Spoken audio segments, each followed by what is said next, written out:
kambing guling tuh. Hmm. Bisa dibayangin, Mister Z? Bisa dibayangin, tapi masuknya saya nggak bisa. Ya Allah. Jadi Nah, oke, diikat. oke, oke. Gagap nih. Oke. Saya Itu tanya dulu, berarti ke Cebong, kalau tadi mengatakan bahwa Ya. kayak kambing guling, kemudian terus dimasukkan ke mobil, itu berarti dapat cerita dari mana yang mobil ini? Ada yang bisa kita terima ini infonya? Bukan cerita, Mister Z. Ini saya lihat fotonya, Mister Z. Foto di TKP-nya.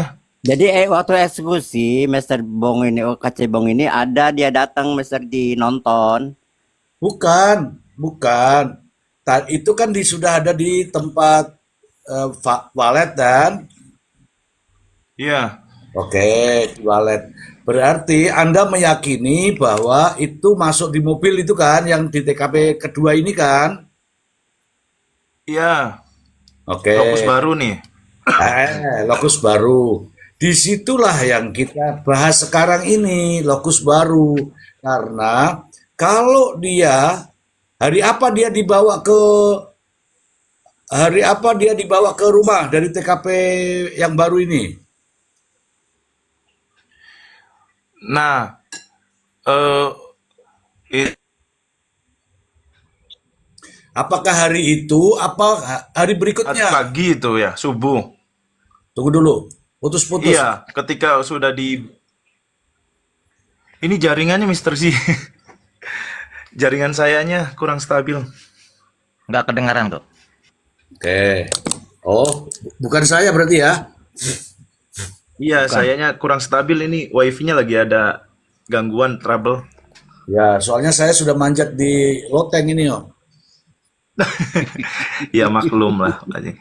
Terus dan Oke, saya juga itu yang ngelihat saya yang hasil. saya mau yang saya mau dengar itu, benarkah hari itu dikuburkan atau nunggu hari berikutnya? eh Setahu saya ya itu jadi nunggu hari berikutnya. Jadi Oke, begitu tak. begitu si Budi dihajar, nah mereka itu pergi dulu baru ke rumahnya si almarhum Pak Haji Saroni ngajar Ini anak Pak Haji Saroni dan juga istri. itu di tanggal 29, artinya 28 ke tanggal 29, betul? Hmm, Oke. betul. Kemudian tanggal 30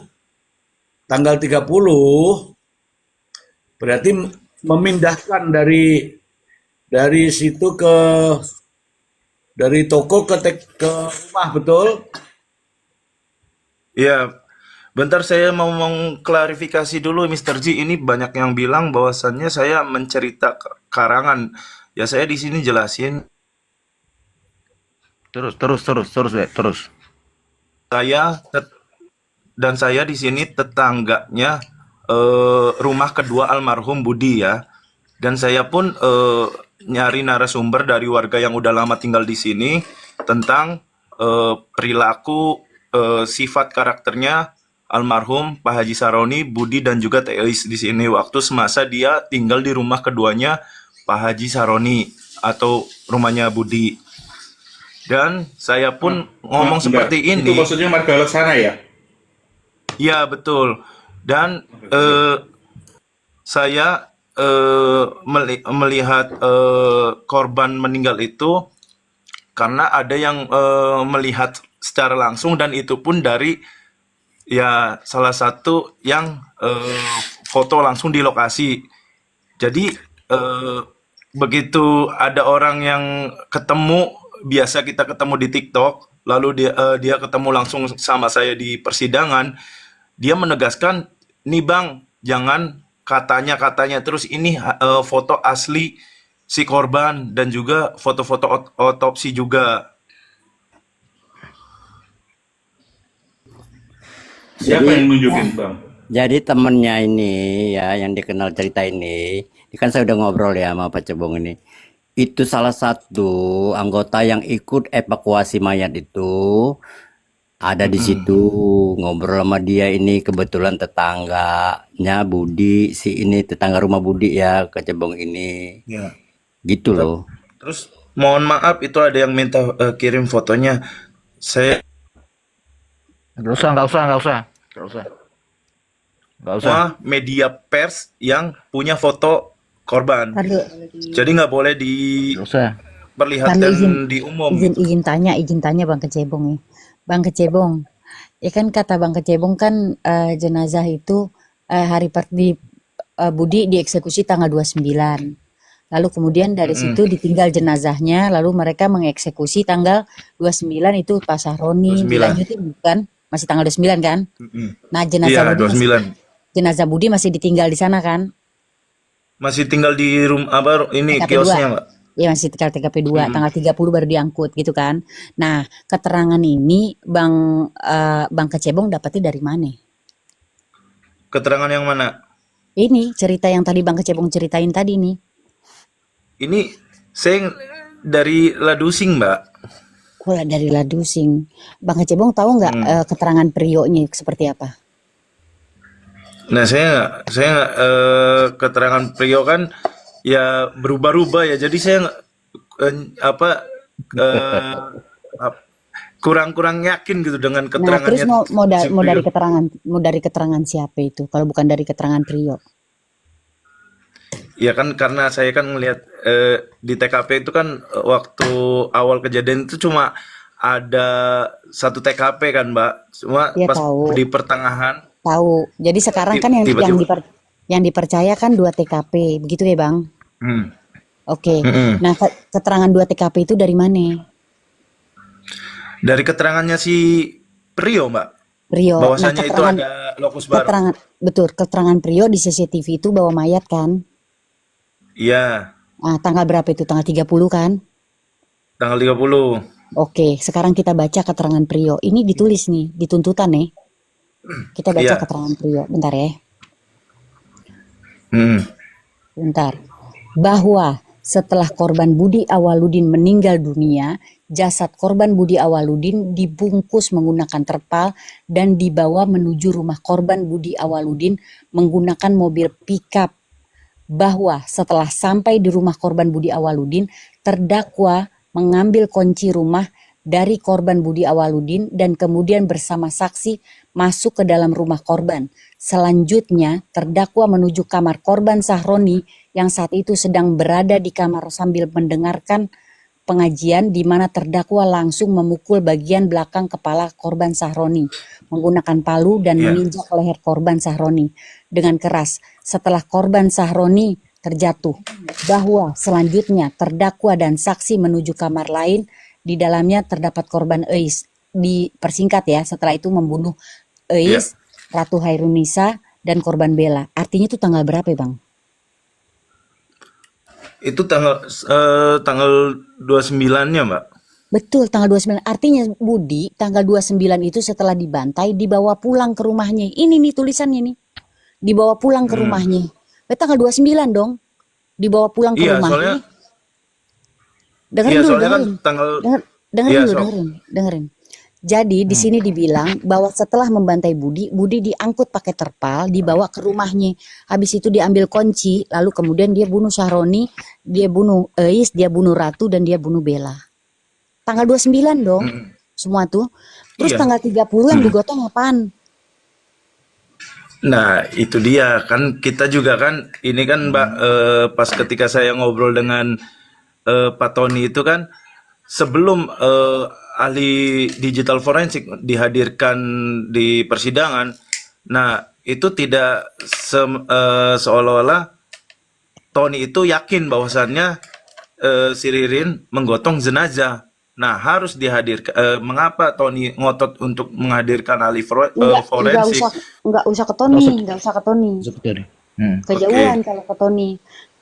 Kita kan semua meyakini kan, katanya nih, pokoknya pada semua, pada termasuk Bang Kecebong meyakini bahwa yang digotong tanggal 30 itu adalah jenazah Mayat. kan. Jenazah kan? saya tidak meyakini cuma masih meragukan karena belum ada Meragukan. Nggak yakin. iya, belum ada Jadi bukti ntar saya potong. Nah, konkret. kalau ini kalau Bang Bang, tar Bang dulu Bang, Kecebong ini Bang Kopi Pahit, tar dulu Bang tidak Kopi Pahit. meyakini TKP yang kedua. Lebih Tar baik dulu dengerin dulu Bang Kopi Pahit, dengerin dulu. biarkan dulu Nah, wanita ini. kenapa saya tanya begini dan kenapa saya jelaskan begini? Karena tadi Bang Kecebong bilang diangkatnya kayak kambing guling, begitu. Mm-mm. Diangkatnya kayak kambing guling. Artinya kan banyak orang yang percaya di tanggal 30 itu, ya kan, yang diangkat itu jenazah sesuai keterangan para penyidik, ya kan. Di persidangan para penyidik itu bicara bahwa dia meyakini itu adalah jenazah karena dari keterangan Prio. Tetapi ini yang ditulis oleh di dalam tuntutan itu dikatakan bahwa Budi itu setelah dieksekusi kemudian dibawalah ke rumah. Dibawalah ke rumah lalu kemudian dihabisilah itu Pak Sahroni dan lain-lainnya. Jadi yang tanggal 30 itu apaan yang dibawa? Nah, nah, gini Mbak, di pertama TKP itu penyidik tidak ke apa cuma fokus di rumah aja Mbak. Jadi nggak sampai ke ada lokus baru itu. Jadi sampai tim Inavis apa segala macam itu cuma fokusnya di rumah TKP ini di malam setelah Tahu, penemuan itu. tahu kan Prio udah merubah keterangannya nih, Iya, ya kan?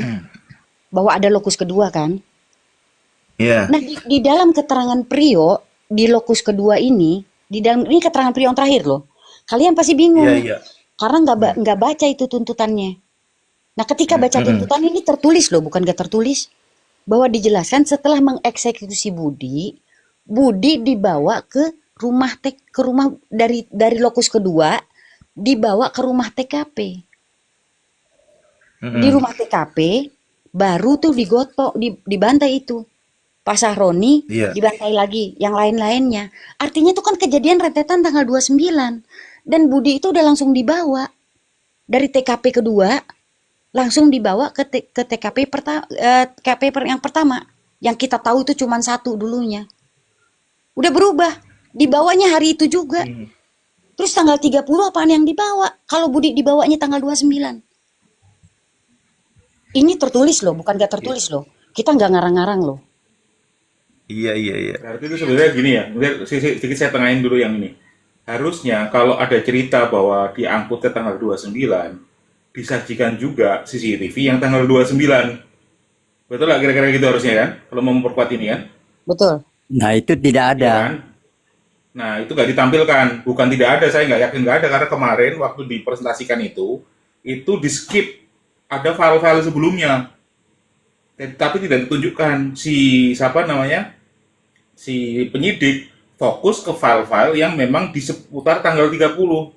29 siang ke 30. Tapi yang sebelumnya nggak diputar. Ada itu, kalau lihat filenya ada file-file sebelumnya. Itu ada yang ditutupin Kalau tuh Bang lihat- Ai. Kenapa? Juga Gimana? ada yang ditutup. Jadi nggak semuanya untuk ditayangkan gitu, Bang. Ya, tapi kan kalau dalam hal seperti ini, ini sekarang kan ditulis resmi nih. Dokumen ini resmi loh, dokumen negara loh, dicatat negara loh. Ada keterangan bahwa diangkutnya tanggal 29.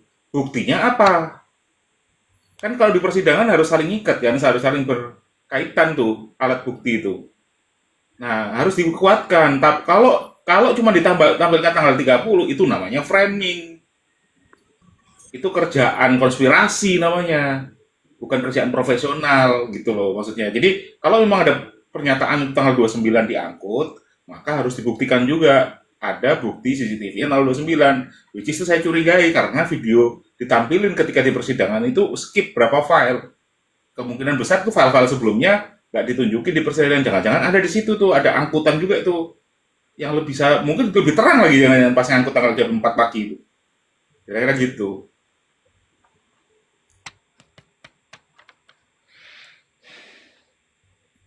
Jadi positif ada yang ditutupi dia Bang Kecebong ya.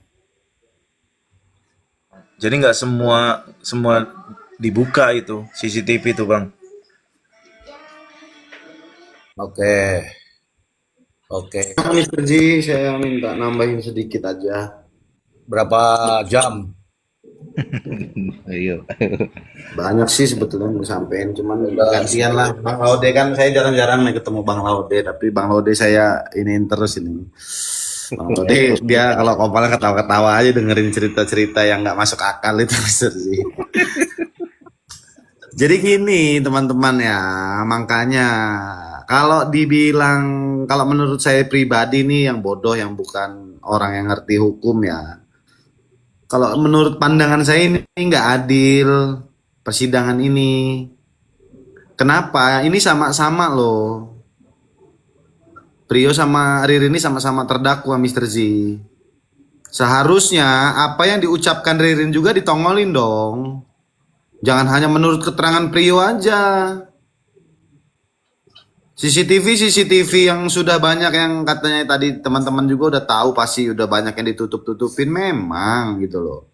Ya itulah kejanggalan yang selalu kita bahas, tapi ya ada beberapa orang yang tidak suka karena kita ini mau mempertanyakan itu gitu. Apa sih CCTV yang kiranya saya bilang kemarin, katanya kan kita kan masih ragu itu mayat atau beras atau telur yang diangkat. Nah, kemarin keterangan Bang Feven Effendi yang sudah dia tanyakan langsung sama Ririn, itu Ririn sendiri yang nurunin barang itu. Kalau pengakuan Ririn itu mayat telur sama beras ya. Kalau pengakuan Prio itu mayat, seharusnya di CCTV toko bangunan itu ada. Karena kan lewat depan mereka nurunin itu. Kemarin Bang Feven bilang. Nah, CCTV-nya itu di mana? Lah itu makanya kok CCTV yang di toko bangunan aja cuman 09, 021 sekian itu sampai 0024. Habis itu loncat lagi ke 0501, udah beres. Kayak gini kita nggak boleh gitu bicara kejanggalan gitu loh. Kita pertanyakan ini, kita nggak boleh gitu. Kalau memang lewat garasi nuruninnya, itu kan ada CCTV fotokopi. Yang dari jauh itu kan kelihatan, masuk ke gang itu enggak. Masuk ke garasi enggak itu nuruninnya. Ini mereka bukan yang ngambil hanya sebagian, cuman berapa? Kalau nggak salah di tuntutan kemarin saya baca itu flash disk dari 6 CCTV apa kalau nggak salah ya. Ini pasti banyak CCTV yang sudah mereka ambil. Nggak mungkin hanya segitu. Tapi kan memang nggak mungkin semuanya nih mau ditontonin. Nah makanya kenapa harus dihadirkan ahli dari awal. Seharusnya itu tugas ahli dong. Yang motong-motong itu. Bukannya dari pihak penyidik sendiri yang motong-motong. Ada lagi yang bilang katanya, kan barang buktinya bukan hanya CCTV, yang nggak adil dong. Nggak etis menurut saya, Mr. Z. Barang bukti yang sudah dihadirkan di persidangan, justru yang belum diuji sama ahlinya, mereka tidak bisa menghadirkan ahlinya. Nah, ada apa? Ya kalau kecurigaan saya pribadi kan dari awal ya jangan-jangan memang udah nggak ada yang mau dong karena udah nggak asli lagi nih. Dan dituntutan juga flash disk loh. Yang dijelaskan sama JPU. Ya sekarang kayak Mr. Z sebagai ahli, kira-kira Mr. Z mau nggak nih menanggung resikonya? Hancur Mr. Z namanya. Oga itu Ya Bang kan? Ai, jangan saya. Wah iya Bang Ayla, mau nggak kira-kira memberikan kesaksian sebagai ahli yang sudah disumpah tuh ya kan, bahwa memang Bang Ay ini mempunyai ilmunya gitu kan, tapi dengan disuguhkan barang bukti seperti ini, mau nggak kira-kira nggak Bang Ay? Saya delegasikan ke tukang warnet aja deh. Nah itu Mr. Z, makanya yang menurut saya nggak adil Mr. Z gitu loh. Tapi Mr. Z bener kan kalau yang saya bacain tadi artinya kan masa iya Pak Sahroni dibunuhnya tanggal 30, ya kan? Sementara dalam keterangannya semua itu mereka dibunuh tanggal 29, ya kan? Nah Budi itu tengah malam masuk ke tanggal 29, itu ditulis loh di tuntutan, dari tanggal 28 ke tanggal 29, tengah dini hari, tengah malam dibantai dulu Budi, dibawa ke situ ke toko, dibantai di situ. Nah, kalau kata penyidik yang digotong itu adalah jenazah, ya kan? Ada jenazah, itu kan jelas tanggal 30 di situ. tanggal 30 jam 2. Itu jelas di CCTV-nya. Tetapi ketika ditanya dari mana, kesimpulannya itu dari keterangan Prio. Sementara keterangan Prio setelah dibunuh, itu jenazah Budi dibawa ke rumahnya. Artinya kan masih tetap tanggal 29 itu. Barulah di situ dihabisi Pak Sahroni dan lain-lainnya. Tanggal 29 kan berarti dibawanya. Oke lah kita ikutin si Prio ini. Tanggal 29. Lalu kenapa itu jadi tanggal 30 yang di CCTV jam 2 malam itu siapa? Apa yang dibawa?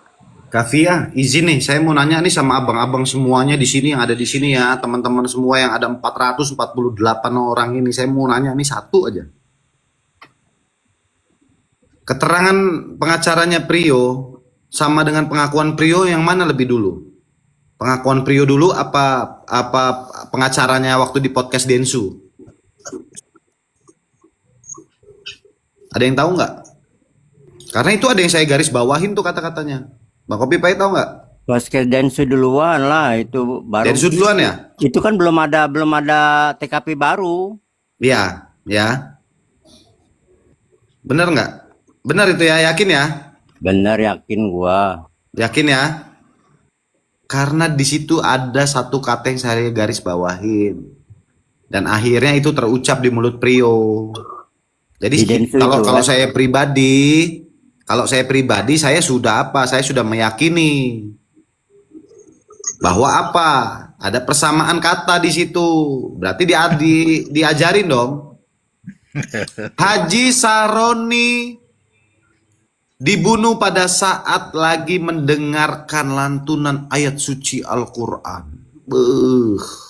Dramatisir nggak tuh Mr. Ji? Nah itu aja. Siapa duluan yang ngomongin itu? Akhirnya Prio kan yang ngomong kan? Coba cek lagi podcast Densu coba. Iya itulah yang jadi pengacara barunya.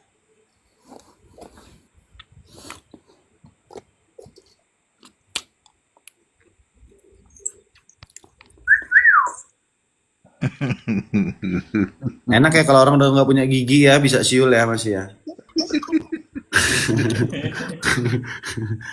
Kalau ada cerita TKP baru yang katanya itu apa ya, keluarga lah, karena ada keluarga di situ kan. Kenapa nggak diceritain? Ya kan? Toh dia ngedobrak itu juga tanggal 11 September. Ya. Itu Densu kan baru-baru kemarin. Dia kan nggak pernah cerita tuh tentang ngedobrak-dobrak itu. Si Jul itu. Diceritain dong ya. Nih saya mau bacain typingan Bang Windra nih ya. Typingan Bang Windra nih Mr. Z ya. Hati-hati dengan orang yang tiba-tiba muncul ngaku-ngaku paling tahu, itu bagian dari konspirasi. Benar sekali Bang Windra. Karena apa? Karena sudah ingin di penghujung.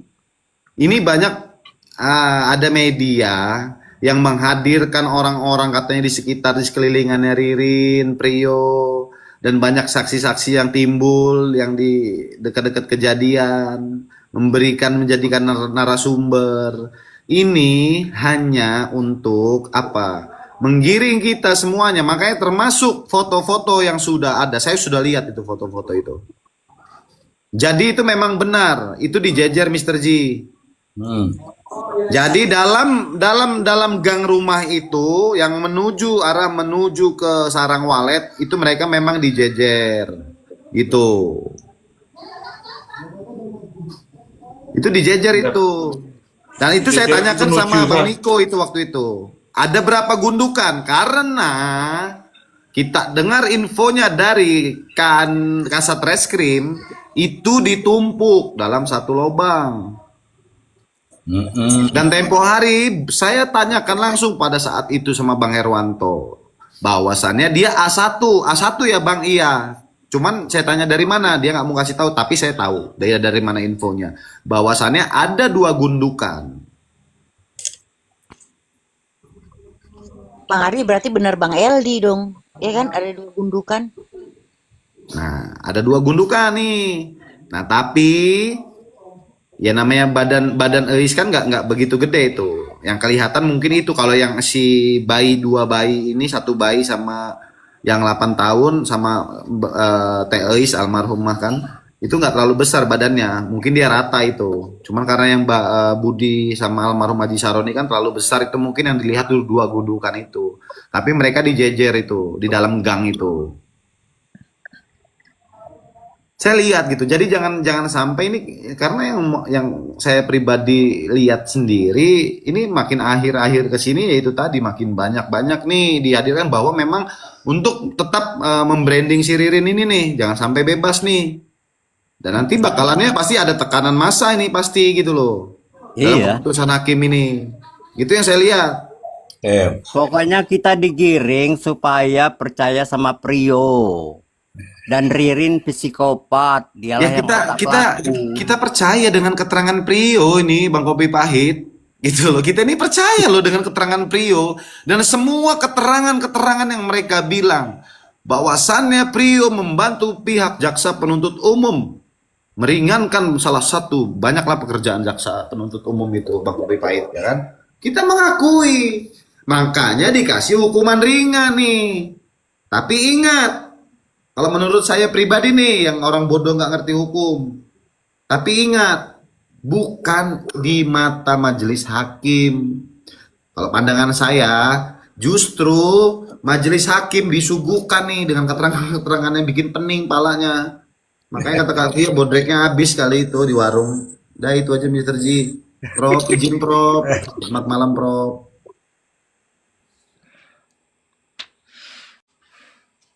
Sorry. Dibacakan ulang itu tadi surat tuntutannya, dibacakan ulang itu. Yang mana nih? Yang keterangan Prio, Bang? Nah, Oh, siap. Seneng saya kalau suruh baca nih. Nah, supaya apa? Yalah biar nggak tidur. Ini menular ini Kavia, ini menular ini. Kemarin Bang Iya, Pele, udah itu Bang Kopi Pahit. Wah, Dapat bahaya ini Mr. G. Kalau udah dari menular saya kayak sendiri, gini. Udah dibuatin konten sama Mr. G. Aduh. dari saya sendiri, terus berdua, terus bertiga, lama-lama semua tidur di koma nih. Siap nih ya, saya bacain ya. Bismillahirrahmanirrahim.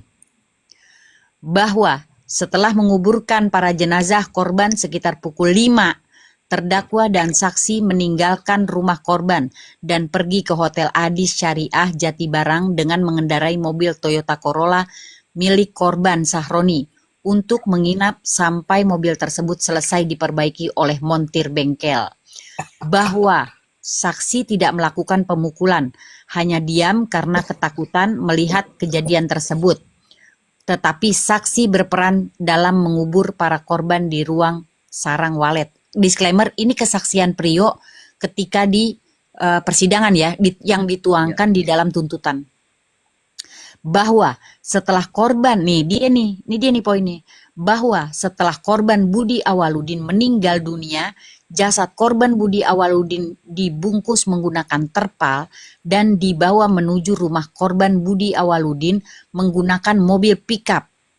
Bahwa setelah sampai di rumah korban Budi Awaludin, terdakwa mengambil kunci rumah dari korban Budi Awaludin dan kemudian bersama saksi masuk ke dalam rumah korban.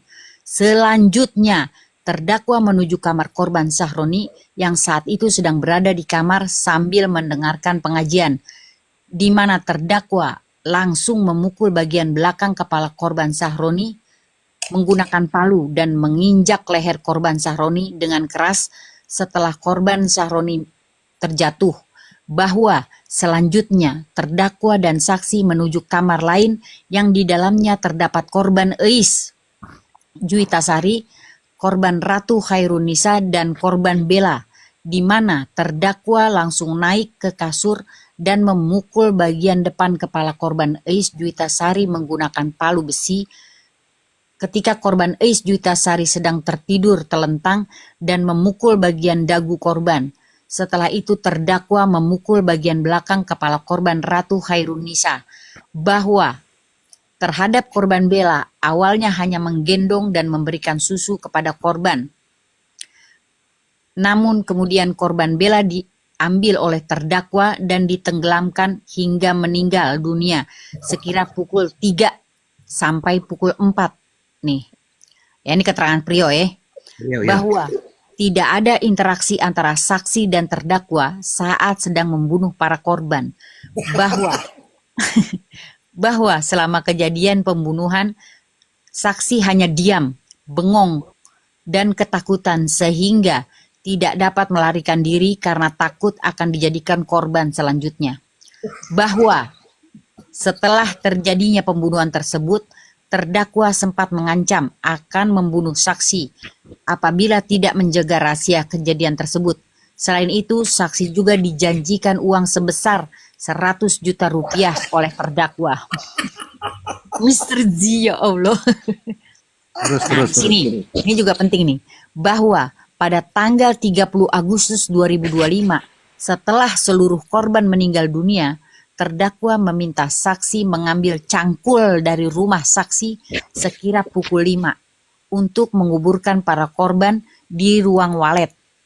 Bahwa kain spray di kamar korban Ais Juitasari yang telah berlumuran darah dimasukkan ke dalam koper oleh terdakwa.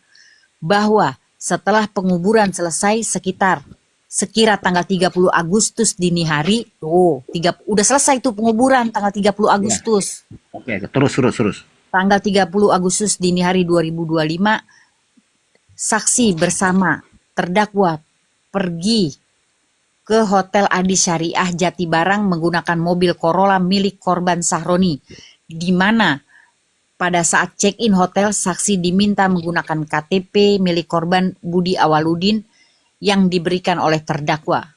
Bahwa selama berada di hotel, saksi diminta terdakwa mengambil uang di Briling menggunakan handphone milik korban Budi Awaludin yang telah diberitahukan PIN-nya, di mana saksi sempat mengambil uang sebesar 3 juta rupiah untuk memperbaiki mobil dan kemudian mengambil lagi uang sebesar 10 juta rupiah pada hari berikutnya. Selain itu, saksi juga diminta membuat 2 buah spanduk oleh terdakwa, namun tidak mengetahui tujuan pembuatan spanduk tersebut. Bahwa tanggal 2 September 2025 dini hari, saksi dan terdakwa meninggalkan mobil Toyota Corolla milik korban Sahroni di tanggul air dekat rumah saksi Evan Bagus Pratama yang beralamat di Desa Babadan, Kecamatan Sindang, Kabupaten Indramayu, dan membuang handphone korban Budi Awaludin di Kali Cimanuk, Indramayu. Bahwa setelah keluar dari hotel, terdakwa mengajak saksi pergi ke Jakarta, kemudian menuju Cilengsi, Bogor, Semarang, Demak, hingga Surabaya untuk melarikan diri. Bahwa selanjutnya saksi dan terdakwa mendaftar sebagai nelayan di Surabaya dengan menggunakan KTP palsu dan dibawa ke mes nelayan di Kedokan Bunder, Indramayu. Sebelum akhirnya ditangkap pada tanggal 8 September 2025. Coba stop dulu. Siap. Coba Kesaksian ini hotel, kesaksian hotel. Tunggu dulu, Siap. tunggu dulu. HP-nya dibuang kapan tuh? HP dibuang. Tanggal HP-nya 30, Mister. Tanggal 30. Iya, di sini. Soalnya dalam perjalanan ke hotel sih, sebentar ya. Saya pastiin lagi, Mister ya. Ya, dibaca Bahwa- langsung HP-nya tadi. Siap. Kain spray di kamar korban. Ini kan nih, sekitar pukul 5 untuk menguburkan para terdakwa ambil cangkul kan. Tanggal Bahwa 30. kain telah dimasukkan ke dalam koper. Nah, bahwa setelah penguburan selesai sekitar tanggal 30 Agustus dini hari, saksi bersama terdakwa pergi ke Hotel Adi Syariah Jatibarang dan menggunakan mobil Corolla menggunakan KTP Budi Awaludin yang diberikan oleh terdakwa. Di mana tadi ya? Sebentar. Oh, gini. Tanggal 2 September, maaf, Mister. Tanggal 2 September. Tanggal 2 September. Bahwa tanggal 2 September 2025 dini hari, saksi dan terdakwa meninggalkan mobil Toyota Corolla milik korban Sahroni di tanggul air dekat rumah saksi Evan Bagus Pratama yang beralamat di Desa Babadan, Sindang, Kabupaten Indramayu, dan membuang handphone korban Budi di Kali Cimanuk, Indramayu. Oke. Lanjut. Lanjut ke keterangan dari petugas saksi hotel. hotel. Siap. Ya. Keterangan saksi hotel dari keterangan Cariwan alias Iwan bin Iswan. Saya mulai dari poin 6 ya. Diperlihatkan foto seseorang. Apakah saudara mengenalnya? Jelaskan. Dijawab. Dapat saya jelaskan bahwa saya kenal dengan kedua orang tersebut. Bahwa kedua orang tersebut pernah menjadi tamu di hotel tempat kerja saya di Hotel Adis Syariah Jalan Tuparef nomor 259 Jatibarang Indramayu. Poin 7. Kapan kedua orang tersebut menjadi tamu di Hotel Adis Syariah dan berapa lama mereka menginap? Jelaskan. Dijawab. Dapat saya jelaskan bahwa mereka berdua datang ke Hotel Dapat saya jelaskan bahwa mereka berdua datang ke Hotel Adis Syariah datang pada hari Sabtu tanggal 30 Agustus 2025 sekira pukul 5:10 WIB dan mereka pergi pada hari Senin tanggal 1 September 2025 sekira pukul 22.30. Demikian. Iya, betul. Iya. Ini berarti ini kejanggalannya di waktu aja, kejanggalan di waktu. Waktu penguburan, perjalanan, ada kejanggalan di perjalanan waktu. Benar, Bang. Ada lagi tadi itu bahwa saksi hanya melihat-lihat, kemudian melihat-lihat dengan ketakutan. Setelah itu dijanjikan uang 100 juta, akhirnya bahagia. Kayak gini, Bang Laude. Ya kan, ini kan kesaksian daripada Prio ya, Bang. Izin ya, Mr. Z, saya sambung lagi ya, saya ulangi lagi. Ini kan kesaksian daripada Prio yang dituangkan di tuntutan oleh jaksa ya, Bang Laude. Nah, tuntutan jaksa pada akhirnya tidak mengikuti daripada kesaksian Prio ini. Tidak mengikuti ini. Keterangan yang jam 5 mengambil cangkul itu tidak ada akhirnya. Tidak ada. Akhirnya tidak ada. Gitu. Lalu kemudian yang diterangkan oleh jaksa di situ ya, pada jam 3.30 mereka mulai itu menarik jenazahnya tanggal 30 ya, Bang Laude ini. Tanggal 30. Betul. Menyeret jenazah itu dibawa ke gudang walet. Setelah itu diuruk pakai tanah ya kan, pakai tanah lah, diuruk lah pakai tanah lah. Lalu Di kemudian tanggal 30 ini. Tanggal 30. Ya. Lalu kemudian jam 4 pagi mereka pergi ke rumah Ririn. Ririn naik mobil online, taksi online, Prio mengikuti naik motor. Lalu kemudian jam 4 ini jaksa nih yang bilang nih. Dari jam 4 itu mereka pergi ke rumah Ririn. Lalu di rumah Ririn kecek sambil minta duit sama si Riri, sama si Sela, dikasih duit 500.000. Dari situ mereka nggak langsung pergi ke hotel, tapi mereka balik lagi ke TKP untuk ngambil koper dan lain-lain. Lalu baru berangkat ke hotel. Pertanyaan saya, Bang Laude, ini keterangan siapa, Bang Laude? Aduh. Oh, itu sudah bagus, itu sudah prosedur, sudah mantap. Kan keterangan Prio jadinya nggak diambil, ya kan? Kalau Berarti ada bisa orang dilihat lain ya, yang memberi keterangannya Ririn. keterangan.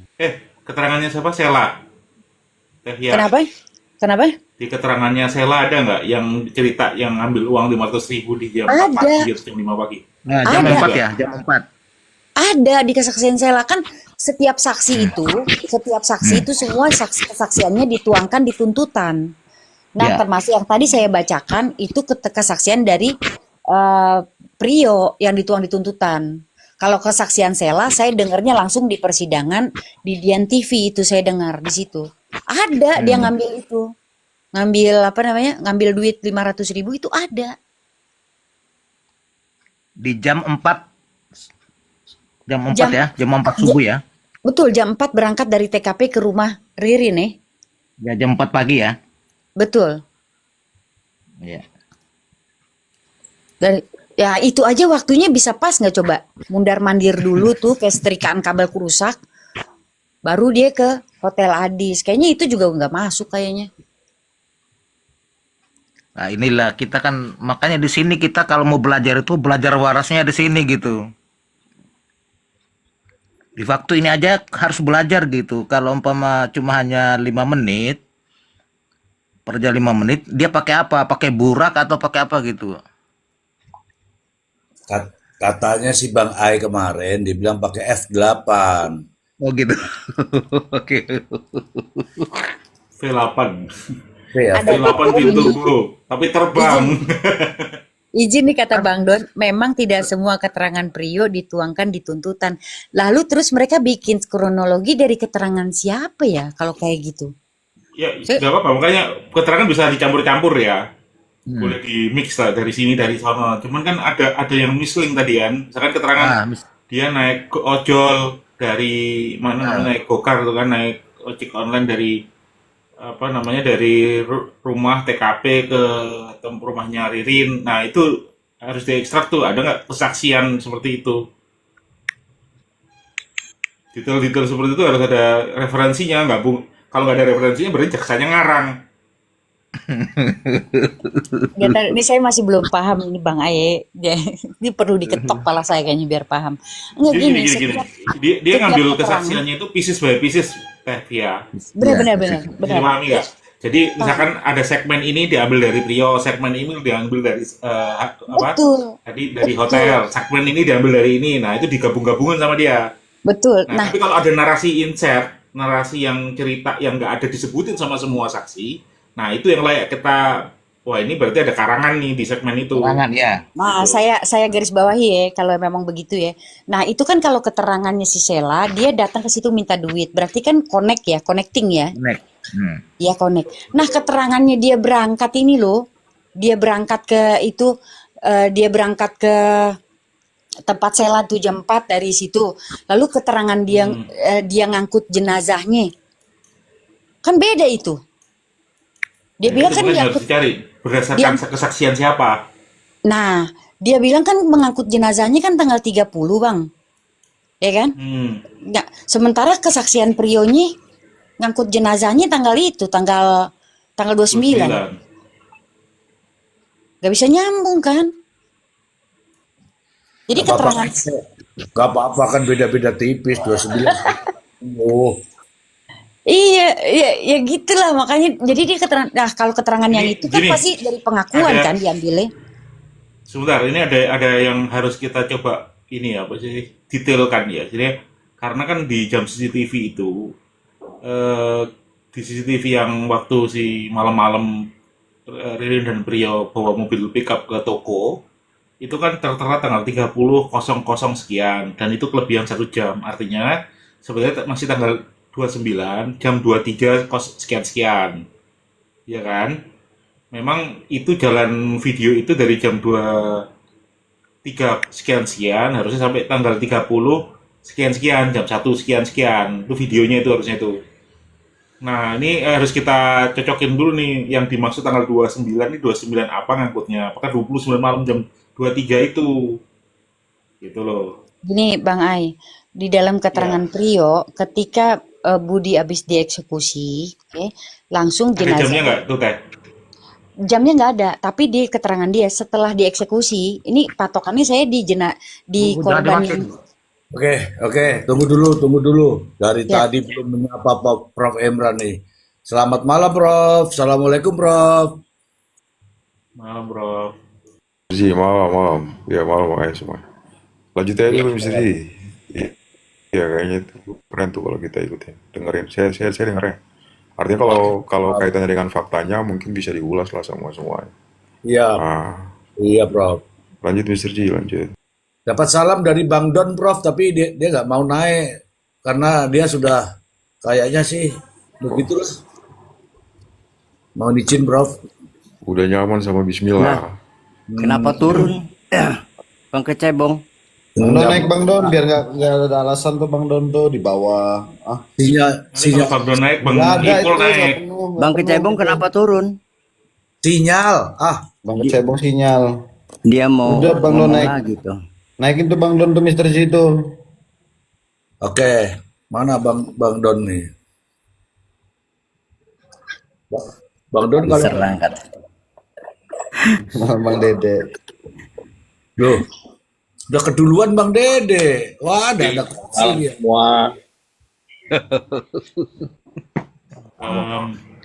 Ini kemarin bisa sembarang. Oke, oke, kita lanjutkan dulu terkait dengan itu teman-teman ya. Kita bukan ngomong asal ngomong, itu tuntutan. Makanya dari tuntutan itu kita padukan dengan keterangan saksi sebelumnya.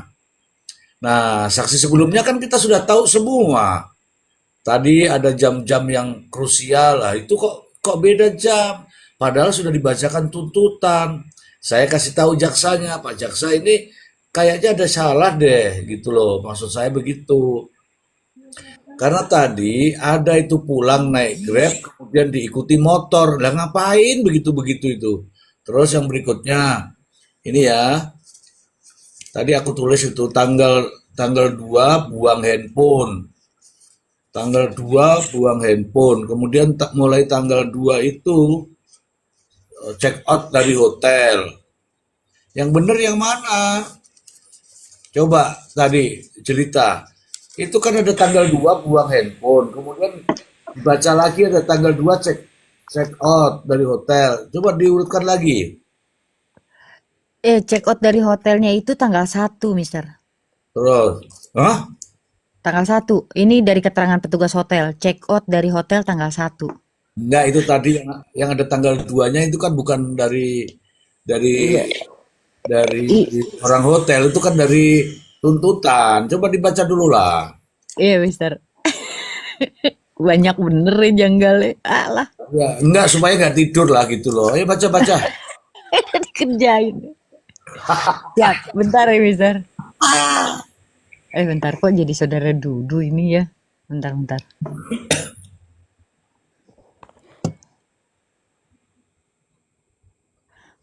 Yang keterangannya Prio tuh loh. Ya, siap. Bahwa setelah penguburan selesai sekiranya tanggal 30 Agustus dini hari, saksi bersama terdakwa pergi menuju Hotel Adis Syariah di Jatibarang menggunakan mobil Corolla milik korban Syahroni, di mana pada saat check-in hotel saksi diminta menggunakan KTP milik korban Budi Awaludin diberikan oleh terdakwa. Bahwa selama berada di hotel, saksi diminta terdakwa mengambil uang di Briling. Mengambil uang di Briling. Bentar, kok hilang ya, Mister? Bentar. Oh, oke, ini dia. Bahwa pada tanggal 2 September 2025 dini hari, saksi dan terdakwa meninggalkan mobil Toyota Corolla milik korban Saroni di tanggul air dekat rumah saksi Evan Bagus Pratama yang beralamat di Desa Babadan, Kecamatan Sindang, Kabupaten Indramayu, dan membuang handphone korban Budi Awaludin di Kali Cimanuk, Indramayu. Di mana di sini? Oke. Bahwa setelah keluar dari hotel, terdakwa mengajak saksi pergi ke Jakarta, kemudian menuju Cilengsi. Tapi ini nggak ada keterangan check out di jam berapa, Mister? Iya, terus. Bahwa setelah keluar dari hotel, terdakwa mengajak saksi pergi ke Jakarta, kemudian menuju Cilengsi, Bogor, Semarang, Demak, hingga Surabaya untuk melarikan diri. Terus, Mister? Udah. Nah, Udah. siap. Berarti tanggal 2 itu membuang handphone. Handphone, iya, dibuang handphone ya. Nah, tanggal 1-nya dia baru check out dari check out, Dari hotel. terus pergi ke Jakarta. Coba diurut-urut lagi, ulangi lagi biar enak lah. Aduh, ini lucu. Saya yang bikin siapa sih, keplak juga palanya nih. Coba kasih Pak Ode, coba komentar dulu Pak Ode. Silakan Pak Ode. Ya, enggak itu yang jelas sudah itu aja. Kalau saya kan hanya melihat kelemahannya aja. Karangannya itu agak sedikit kurang cantik gitu aja. Maksudnya itu yang aku mau komentar itu di perjalanan aja gitu, di perjalanan dari TKP ke hotel. Itu. Di sini di perjalanan itu kan cuma 10 menit gitu. Itu yang kejanggalan kan di situ. Itu aja yang saya ini. Kalau yang lain-lain saya kira kita sudah sama-sama tahu lah. Bang Cuma ini Laude, aja itu yang mah baru 10 menit Bang Laude. Yang Ya. 1 menit aja kan itu Prio bisa ngilang. Ditanya jaksa jam 05.00 ada di dalam, ditanya 05.01 siapa itu yang masuk saya katanya kan. 1 menit apalagi 10 menit. Nih Prio nih kalau di India dia udah dijadi nabi gue rasa nih. India. Aduh, aduh. Terus kemarin kan ada itu informasi bahwa turut serta menenggelamkan Bazi, kemudian di tuntutan tadi dia lagi takut, kemudian dijanjiin 100 juta ya. Di tuntutan itu dia cuman bengong kayak kambing ngompong, terus takut gitu, terus cuman ngeliatin doang gitulah. Bukan di tuntutan, misal di keterangan dia ya, kesaksian dia. Tetapi kesaksian dia yang ini tuh dianulir oleh jaksa.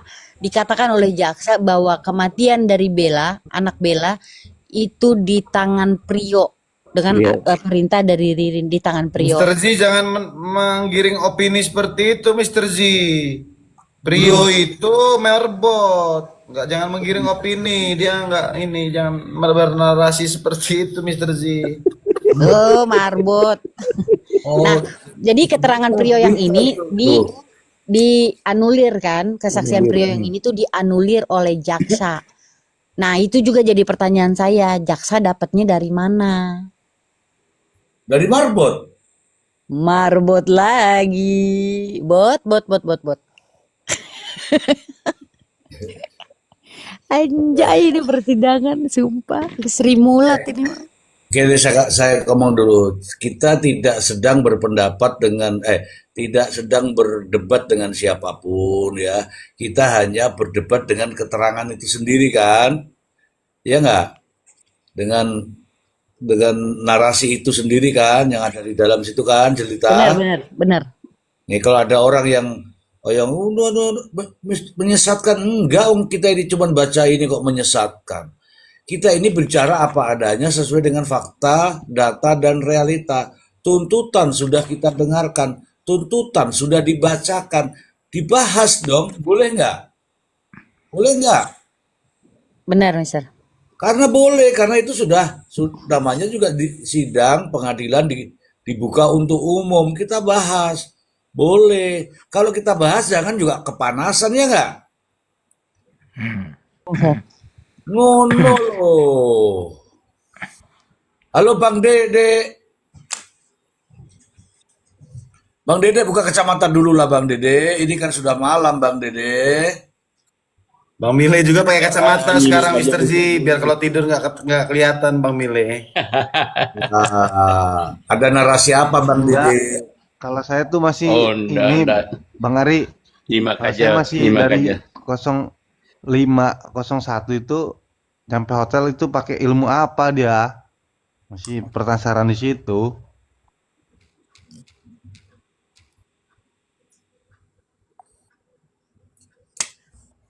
Bisa ngilang gitu loh. Ilmu kudu bohong kalau ngasih keterangan. Itu saya masih tanda tanya banget itu. 0500 di dalam. Terus 0501 beli rokok. Terus 0501 sampai 0510 udah di hotel. Itu pakai ilmu apa itu?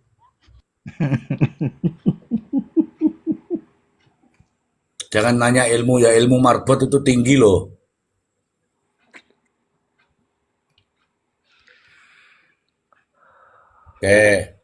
Oke teman-teman, karena nggak ada narasi, bingung kan melihat itu, melihat fakta-fakta ini, fakta-fakta persidangan ya. Oke, Bang Dede, turun dulu nyimak ya Bang Dede. Ini narasumber Bang Nay ya Bang Dede, boleh? Saya aja turun, saya dulu. Nggak apa-apa, saya juga turun. Boleh. Nggak Saya apa-apa, aja yang turun. aku tak turun Mas Dede. Tapping di bawah ya. Saya aja. Inilah kalau Saya udah aja. ini udah. Tapping di bawah Mas Dede. Oh, Bang Kopi Pahit langsung buru-buru, dia takut tidur lagi dia, Mr. Z. Aku tak tapping di bawah aja. Kenapa emangnya? Kalau Bang sampai Laude di atasnya Bang Laude. Oh gitu. Oh, iya wes kalau gitu. kalau sampean turun, saya turun juga nanti.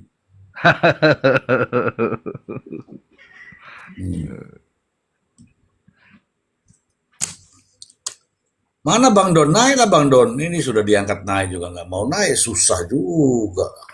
Udah naik turun lagi dia. Senang bener dia naik turun Mr. Z, Bang Don.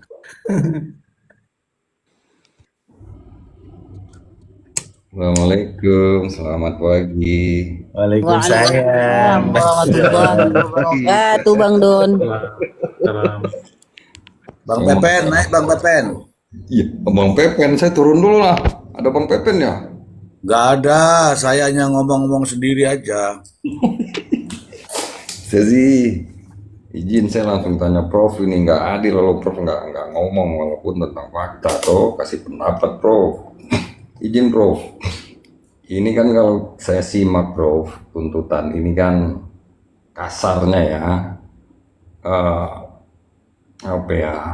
Aduh, nanti saya kebablasan ngomongnya. Maksudnya itu nggak ada pun dari keterangan, nggak ada pun dari BAP, tapi tetap ada di tuntutan. Kira-kira boleh nggak itu Prof? Contoh Prof ya, kalaulah jaksa percaya penuh dengan kesaksian Prio, berarti Prio tidak ada membunuh satu anak manusia pun.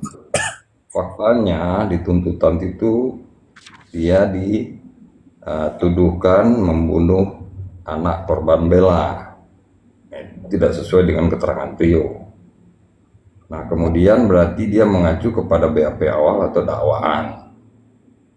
Nah, kalau yang tidak ada di dakwaan dan keterangan, kemudian ada di tuntutan, kira-kira boleh nggak Prof? Gini.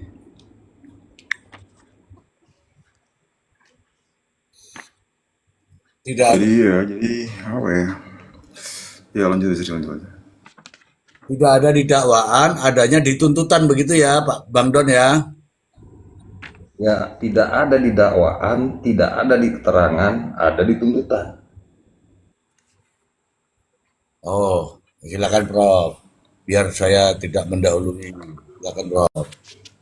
Ah, jadi begini Bang, apa namanya? Tadi tuh ada tappingan di bawah ya, karangan bebas ya, karangan bebas. Terus dari Bang Ai juga apa namanya? Mengarang ya, mengarang. Jadi memang kalau kita begini Bang, kalau kita merefer pada pasal 75 KUHP itu sebenarnya jelas kan? Artinya dia dakwaan itu harusnya jelas. Salah satunya itu salah satu syaratnya itu jelas, syarat materialnya jelas.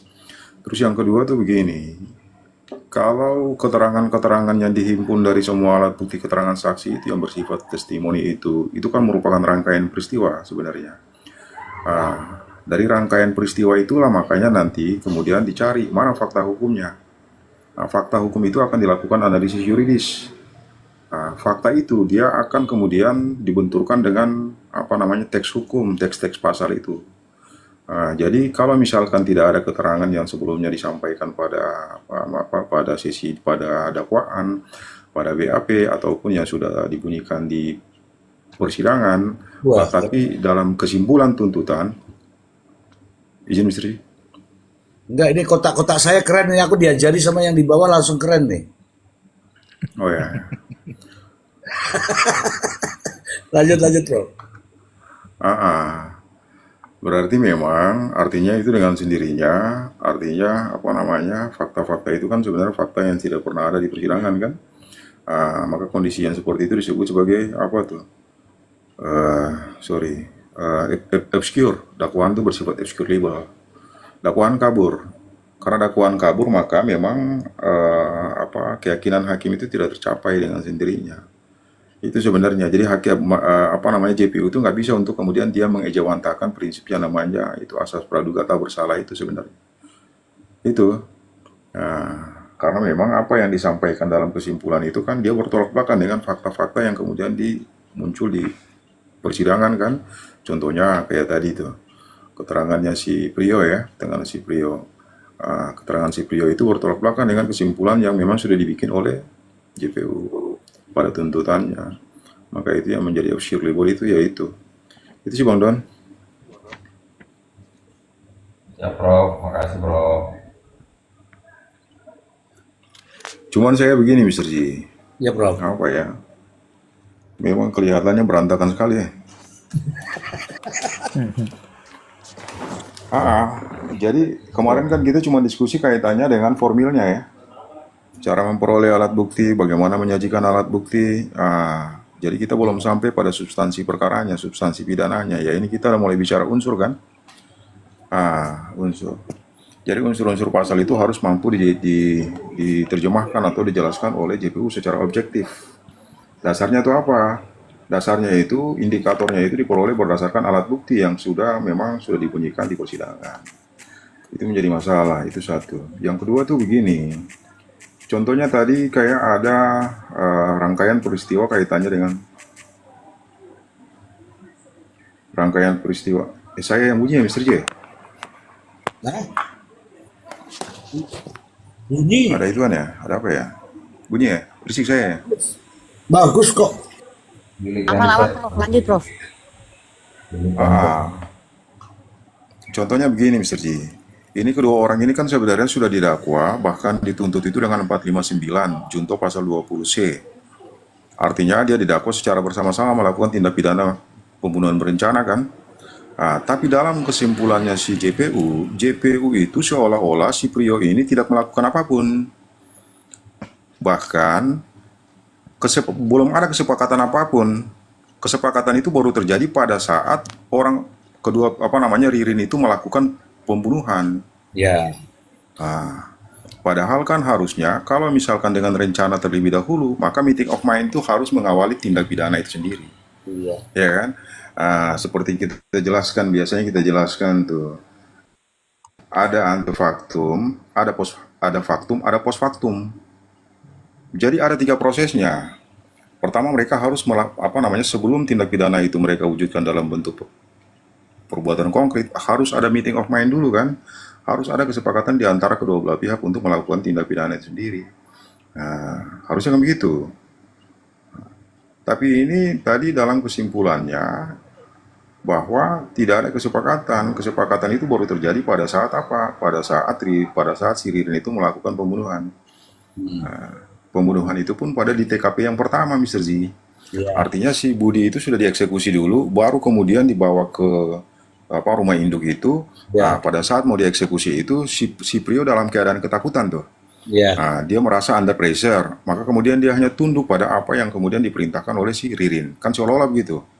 Berarti tidak terjadi meeting of mind, tidak ada kesepahaman dan kesepakatan di antara kedua belah pihak itu untuk melakukan pembunuhan. Tapi JPU sudah mendakwa mereka dengan secara bersama-sama. Pembunuhan berencana dengan secara bersama-sama. Secara bersama-sama. Kan jadi kontradiktif kan? Itu contoh, itu hal-hal itu yang saya sih berpikir kok ini malah kemana-mana gitu ya. Bahkan nggak ada yang kemudian artinya nggak ada di BAP, nggak ada di dakwaan, bahkan selain nggak ada di BAP dan di dakwaan, keterangan di persidangan pun nggak ada, tapi kok ada kesimpulan dalam tuntutan. Aneh kan? Itu menunjukkan adanya keraguan-raguan. Makanya